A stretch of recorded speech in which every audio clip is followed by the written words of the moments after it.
Everybody, this is advocate Priyanka and आज हम एक बहुत ही इंपॉर्टेंट टॉपिक डिस्कस करने जा रहे हैं प्रोफेशनल एथिक्स का, जो अक्सर हर वाइवा में हर पेपर में आपसे पूछा जाता है। टॉपिक का नाम है bar and bench relationship. Bar and bench relationship practically भी हर एडवोकेट को जानना, हर जज को जानना बहुत ज़रूरी है। साथ ही साथ आपके पेपर के लिए एक बहुत ही इंपॉर्टेंट क्वेश्चन है। तो समझते हैं बार एंड बेंच रिलेशनशिप क्या है। देखिए, एक कोर्ट रूम में ना दो लोग बैठते हैं, एक एडवोकेट बैठते हैं और एक जज बैठते हैं। तो जो बेंच ऑफ जजेस बैठती है उसको हम कहते हैं बेंच, और जो एडवोकेट्स का ग्रुप बैठता है उसको कहते हैं बार। तो द प्लेस वेयर जजेस sit is called bench and the place where advocates sit is called bar. तो ये जो बार एंड बेंच रिलेशनशिप है, यहाँ पर हम ये पढ़ने की कोशिश करेंगे कि इनके बीच में आपस में कैसा रिश्ता होना चाहिए। जो टर्म बेंच है वो रेफ़र करती है जजेस को एंड बार रेफ़र करता है एडवोकेट को, और इनके बीच में एक बहुत ही कॉर्डियल रिलेशनशिप होना चाहिए, बहुत ही स्वीट, मतलब आपस में एक कोऑर्डिनेशन वाला रिलेशनशिप होना चाहिए। जजेस का फेथ एडवोकेट्स पे होना चाहिए, एडवोकेट्स का फेथ जो है जजेस के डिसीजन मेकिंग पे होना चाहिए।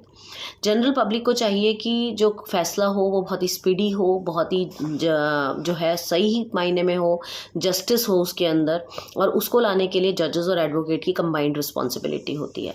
अगर हम एक गुड रिलेशन चाहते हैं जजेस और एडवोकेट के बीच में, तो ना ही तो हमें डिले करना चाहिए, ना ही ज़्यादा एक्सपेंसेस लगवाने चाहिए, और गुड क्वालिटीज़ ऑफ जो आपका सर्विस है उनको वो हमें देनी चाहिए।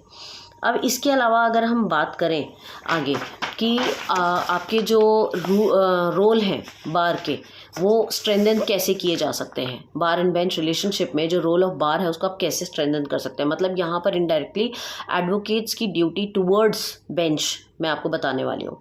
तो सबसे पहला ध्यान रखने वाली चीज़ ये है कि ड्यू रिस्पेक्ट से बात करें जजेस के साथ, उनके साथ मिसबिहेव ना करें एडवोकेट्स। कई कोर्ट्स में देखा गया एडवोकेट्स मिसबिहेव करते हैं जजेस के साथ, गलत लैंग्वेज में बात करते हैं, ड्रिंक करके कोर्ट में आ जाते हैं। That is completely wrong. उनको जजेस के साथ इल ट्रीटमेंट नहीं करना चाहिए। दूसरा, जजेस को हेल्प करनी चाहिए ट्रायल को करने में और लॉ को क्लियरली प्रेजेंट करने में।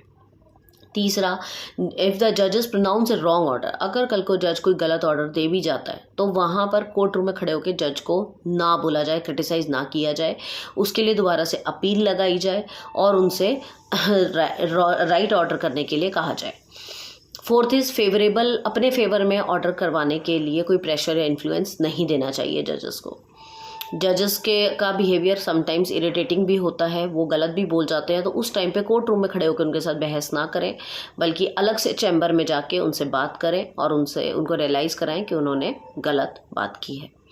इसके अलावा बेंच का भी कुछ रोल होता है, उसकी भी ड्यूटी होती है एडवोकेट्स की तरफ कि उनको क्या करना चाहिए और कैसे बिहेव करना चाहिए। उसमें कुछ चीज़ें हैं जैसे जुडिशियल रिस्पेक्ट करें, एडवोकेट को पेशेंटली सुने, इंटरप्शंस ना करें बीच बीच में, लॉ का सारा पता होना चाहिए जज को, अनवांटेड कमेंट्स ना करें, इंडिपेंडेंटली उसको जो है एडवोकेट को बोलने दें, प्रॉपर इंटरप्रिटेशन करें, इम्पार्शल रहें। इसके अलावा इंटीग्रिटी बनाए रखें और जजेस एंड लॉयर्स की मीटिंग टाइम टू टाइम होते रहने चाहिए, ताकि इस प्रोफेशन की जो एक कहते हैं इंटीग्रिटी है वो बनी रहे। इस प्रोफेशन को जो है वो सही मायनों में लोगों को समझ में आए, क्योंकि जहाँ पर बेंच और बार का आपस में अगर एक अच्छा तालमेल नहीं होगा, वहाँ पर कभी भी सही जस्टिस नहीं हो सकता, सही मायनों में वहाँ जस्टिस नहीं होगा।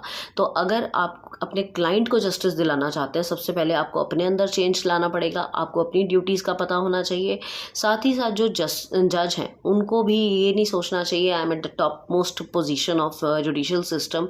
उनको भी कहीं ना कहीं एडवोकेट को फ्रीडम देनी चाहिए कि किस तरीके से वो आपके सामने चीज़ों को प्रेजेंट करें, और आप उसको ढंग से पेशेंटली सुने, और सुनने के बाद आप उसको सही तरीके का डिसीजन मेकिंग में लाएं, ताकि आप आराम से एक अच्छा फ़ैसला ला सकें, क्योंकि आपका फ़ैसला एक इंसान की ज़िंदगी और मौत डिसाइड करता है।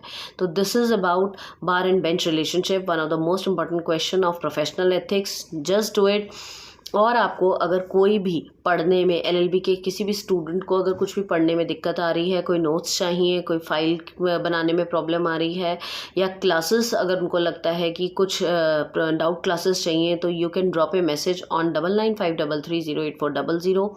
इसके अलावा किसी भी तरीके की लीगल कंसल्टेंसी के लिए भी आप इसी नंबर पे मैसेज ड्रॉप कर सकते हैं। We are here to help you always. Thank you.